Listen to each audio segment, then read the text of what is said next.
Indian cricket ടീമിൻ്റെ സെലക്ഷനും പ്രഖ്യാപനവും ഒക്കെ കഴിയുമ്പോൾ ഈയിടെയായി സ്ഥിരം ഉയരുന്ന ഒരു ചോദ്യമാണ് സഞ്ജു സാംസണെ ഒഴിവാക്കിയത് ആർക്കു വേണ്ടിയാണ് എന്നത്.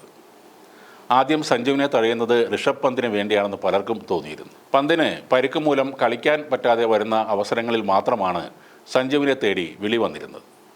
എന്നാൽ ഈയിടെ ജിതേഷ് ശർമ്മ, ധ്രുവ് ജുറേൽ എന്നിവർക്ക് വേണ്ടിയും സഞ്ജുവിനെ ടീമിൽ നിന്നും ഒഴിവാക്കുന്നതായാണ് ആരോപണം. 16 ഏകദിന മത്സരങ്ങളിൽ 56.66 എന്ന ശരാശരി നിലനിർത്തിക്കൊണ്ട് ഒരു സെഞ്ചുറിയും 6 50കളും സഞ്ജു സാംസൺ ഉണ്ടെങ്കിലും 2023 ഡിസംബറിന് ശേഷം ഒരു കളിയിലും അദ്ദേഹത്തിന് അവസരം ലഭിച്ചിട്ടില്ല. എത്ര മികച്ച ഫോമിൽ കളിക്കുമ്പോഴും ഏകദിന ക്രിക്കറ്റിൽ ദേശീയ ടീമിലെ സ്ഥാനം ലഭിക്കാത്ത കളിക്കാരനാണ് സഞ്ജു സാംസൺ.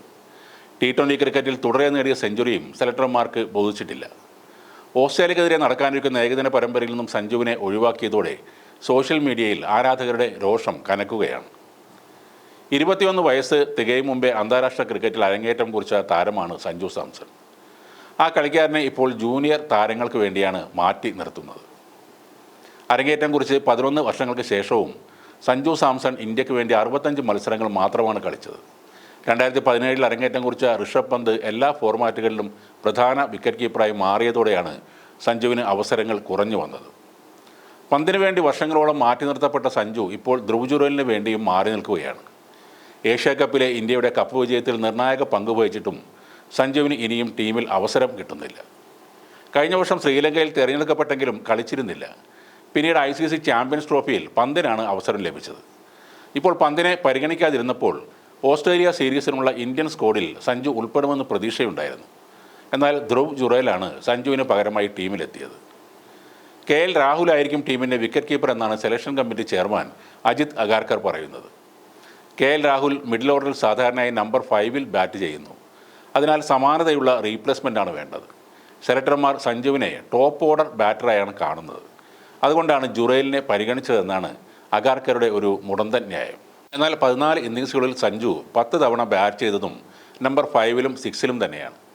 ആ മത്സരങ്ങളിൽ 296 റൺസ് നേടിയിട്ടുണ്ട്. അതും 59.2 എന്ന ശരാശരിയോടെ. 2 50കളും സഞ്ജുവിൻ്റെ പേരിലുണ്ട്. എന്നിട്ടും ഇങ്ങനെ വിചിത്രമായ കാരണങ്ങളാൽ സഞ്ജുവിനെ ഒഴിവാക്കുന്നത് ദുരൂഹമാണ്. സാധാരണ സഞ്ജുവിനെ വിമർശിക്കുന്ന ആളാണ് മുൻ താരം ശ്രീകാന്ത്. എന്നാൽ ഓസ്ട്രേലിയക്കെതിരായ ഏകദിന പരമ്പരയിൽ സഞ്ജു സാംസണെ ഒഴിവാക്കിയതിൽ രൂക്ഷ വിമർശനവുമായി എത്തിയതും അദ്ദേഹം തന്നെയാണ്. സഞ്ജുവിന് പകരം ധ്രുവ് ജുറേലിനെ ടീമിൽ ഉൾപ്പെടുത്തിയതിൻ്റെ അടിസ്ഥാനം എന്ത് എന്നാണ് ശ്രീകാന്ത് ഉയർത്തുന്ന ചോദ്യം. സഞ്ജുവിനോട് അല്പം പോലും മാന്യമായല്ല അജിത് അഗാർക്കർ പെരുമാറുന്നതെന്നും ശ്രീകാന്ത് ആരോപിക്കുന്നു.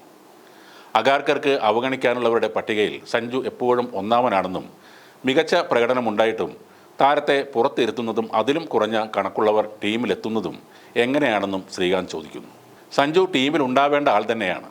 അവസാന ഏകദിനത്തിലും സെഞ്ചുറി നേടിയതാണ്. ടീമിലെടുക്കാനുള്ള മാനദണ്ഡങ്ങൾ ആളുകൾക്കനുസരിച്ച് ഇങ്ങനെ മാറുകയാണ്. ഒരു ദിവസം നിങ്ങൾ സഞ്ജുവിനെ 5-ാമനായി ഇറക്കും, അടുത്ത ദിവസം ഓപ്പണറാക്കും, ചിലപ്പോൾ 7-ാമനും 8-ാമനുമാക്കും. എവിടെ നിന്നാണ് ധ്രുവ് ജുറേൽ ഇപ്പോൾ പൊട്ടി വീണത്? പ്ലേയിങ് 11-ൽ സഞ്ജു ഉണ്ടോ ഇല്ലയോ എന്നതല്ല, ഒഴിവാക്കേണ്ടവരുടെ പട്ടികയിൽ അയാൾ ആദ്യമാണ്. ഇതാണ് ശ്രീകാന്ത് തൻ്റെ യൂട്യൂബ് ചാനലിലൂടെ തുറന്നു പറഞ്ഞത്. എന്തായാലും ഓസ്ട്രേലിയക്കെതിരായ T20 മത്സരത്തിൽ സഞ്ജു സാംസൺ കളിക്കുന്നുണ്ടാവും. അതിലൂടെ സെലക്ടർമാരടക്കം, പ്രത്യേകിച്ച് അജിത് അഗാർക്കർ അടക്കമുള്ളവർക്ക് നല്ല മറുപടി നൽകാൻ സഞ്ജുവിൻ്റെ ബാറ്റിന് കഴിയും എന്ന് തന്നെ നമുക്ക് പ്രതീക്ഷിക്കാം.